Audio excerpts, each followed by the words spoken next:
Bismillahirrahmanirrahim. Isaac Newton, born in 1642 and died in 1727. Nature and nature's laws lay hid in night. God said, "Let Newton be," and all was light. By Alexander Pope. Isaac Newton, the greatest and most influential scientist who ever lived, was born in Woolsthorpe, England on Christmas Day 1642, the same year that Galileo died. Like Muhammad, peace be upon him, he was born after the death of his father. As a child, he showed considerable mechanical aptitude and was very clever with his hands. Although a bright child, he was inattentive in school and did not attract much attention. When he was a teenager, his mother took him out of school, hoping that he would become a successful farmer. Fortunately, she was persuaded that his principal talents lay elsewhere, and at 18 he entered Cambridge University. There he rapidly absorbed what was then known of science and mathematics, and soon moved on independent research. Between his 21st and 27th years, he laid the foundations for the scientific theories that subsequently revolutionized the world. The middle of the 17th century was a period of great scientific ferment. The invention of the telescope near the beginning of the century had revolutionized the entire study of astronomy. The English philosopher Francis Bacon and the French philosopher René Descartes had both urged scientists throughout Europe to cease relying on the authority of Aristotle and to experiment and observe for themselves. What Bacon and Descartes had preached, the great Galileo had practiced. His astronomical observation using the newly invented telescope had revolutionized the study of astronomy, and his mechanical experiments had published what is now known as Newton's first law of motion. Other great scientists such as William Harvey, who discovered the circulation of blood, and Johannes Kepler, who discovered the laws describing the motions of the planets around the sun, were beginning new basic information to the scientific community. Still, pure science was largely a plaything of intellectuals, and as yet there was no proof that when applied to technology, science could revolutionize the whole mode of human life, as Francis Bacon had predicted.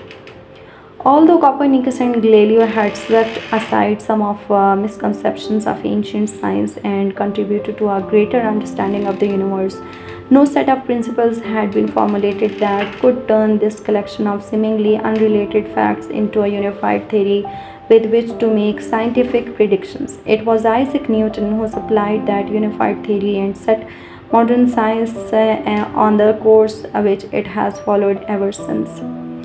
Newton was always reluctant to publish his results, and although he had formulated the basic ideas behind most of his work by 1669, many of his theories were not made public until much later. The first of his discoveries to be published was his groundbreaking work on the nature of light. In a series of careful experiments, Newton had discovered that ordinary white light is a mixture of all the colors of the rainbow. He had also made a careful analysis of the consequences of the laws of the reflection and refraction of light. Using these laws, he had in 1668 designed and actually built the first reflecting telescope, the type of telescope that is used in most major astronomical observations today. These discoveries, together with the result of many other optical experiments which he had performed, were presented by Newton before the British Royal Society when he was 29 years old. Newton's achievements in optics alone would probably entitle him to a place on this list. However, they are considerably less important than his accomplishments in pure mathematics and mechanics. His major mathematical contribution was his invention of integral calculus, which he probably devised when he was 23 or 24 years old. That invention, the most important achievements of modern mathematics, is not merely the seed out of which much of modern mathematical theory has grown.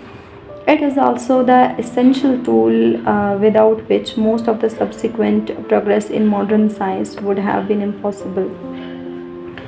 Had Newton not done nothing else, the invention of integral calculus by itself would have entitled him to a fairly high place on this list.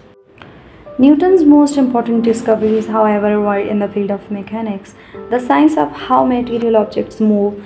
Galileo had discovered the first law of motion, which describes the motion of objects if they are not subjected to any exterior forces.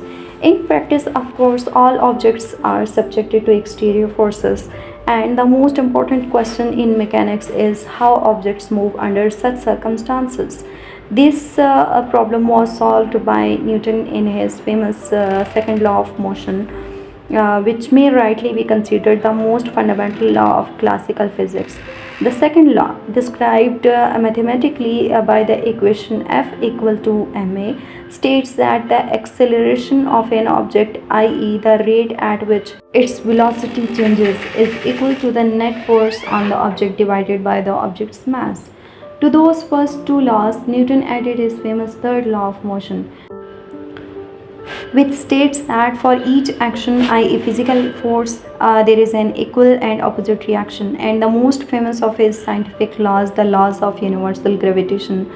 This set of four laws, taken conjointly, form a unified system of by names of which virtually all macroscopic mechanical systems, from the swinging of a pendulum to the motion of the planets in their orbit around the sun, may be investigated and their behavior predicted. Newton did not merely state these laws of mechanics. He himself, using the mathematical tools of the calculus, showed how these fundamental laws could be applied to the solution of actual problems. Newton's laws can be and have been applied to an extremely broad range of scientific and engineering problems. During his lifetime, the most dramatic application of his laws was made in the field of astronomy.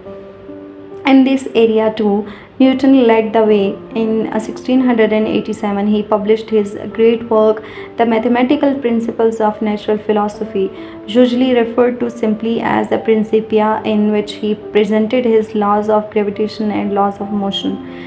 Newton showed how these laws could be used to predict precisely the motions of the planets around the sun. The principal problem of dynamical astronomy, that is, the problem of predicting exactly the positions of motions of the stars and planets, was thereby completely solved by Newton in one magnificent sweep. For this reason, Newton is often considered the greatest of all astronomers. What then is our assessment of Newton's scientific importance? If one looks at the index of an encyclopedia of science, one will find more references, perhaps two or three times as many, to Newton and to his laws and discoveries than to any other individual scientist. Furthermore, one should consider what other great scientists have said about Newton. Leibniz, no friend of Sir Isaac's and a man with whom he engaged in a bitter dispute, wrote, taking mathematics from the beginning of the world to the time when Newton lived, what he has done is much the better part. The great French scientist Laplace wrote, the Principia is preeminent above any other production of human genius. Lagrange frequently stated that Newton was the greatest genius who ever lived, while Ernest Mach, writing in 1901, said all that has been accomplished in mathematics since this day has been a deductive, formal, and mathematical development of mechanics on the basis of Newton's laws. This perhaps is the crux of Newton's great accomplishment. He found science a hodgepodge of isolated facts and laws, capable of describing some phenomena but of predicting only a few. He left us a unified system of laws which were capable of application to an enormous range of physical phenomena and which could be used to make exact predictions. In a brief summary like this, it is not possible to detail all of Newton's discoveries. Consequently, many of the lesser ones have been omitted, although they were important achievements in their own right. Now, Newton made significant contributions to thermodynamic, the study of heat, and to acoustic, the study of sound. He enunciated the extremely important physical principles of conservation of momentum and conservation of angular momentum. He discovered the binomial theorem in mathematics, and he gave the first cogent explanation of the origin of the stars. Now, one might grant that Newton was by far the greatest and most influential scientist who ever lived, but still ask why he should be ranked higher than such major political figures as Alexander the Great or George Washington, and ahead of such major religious figures as Jesus Christ and Gautama Buddha. My own view is that even though political changes are of a significance, it is fair to say that most people in the world were living the same way 500 years after Alexander's death as their forebears had lived 5 centuries before his time. Similarly, in most of their daily activities, the majority of human beings were living the same way in 1500 AD as human beings had been living in 1500 BC. In the last 5 centuries, however, with the rise of modern science, the everyday life of most human beings has been completely revolutionized. We dress differently, eat different foods, work at different jobs, and spend our leisure time a great deal differently than people did in 1500 AD. Scientific discoveries have not only revolutionized technology and economy, they have also completely changed politics, religious thinking, art, and philosophy. Few aspects of human activity have remained unchanged by this scientific revolution. And it is for this reason that so many scientists and inventors are to be found on this list. Newton was not only the most brilliant of all scientists, he was also the most influential figure in the development of scientific theory, and therefore well merits a position at or near the top of any list of the world's most influential persons. Newton died in 1727 and was buried in Westminster Abbey, the first scientist to be accorded that honor.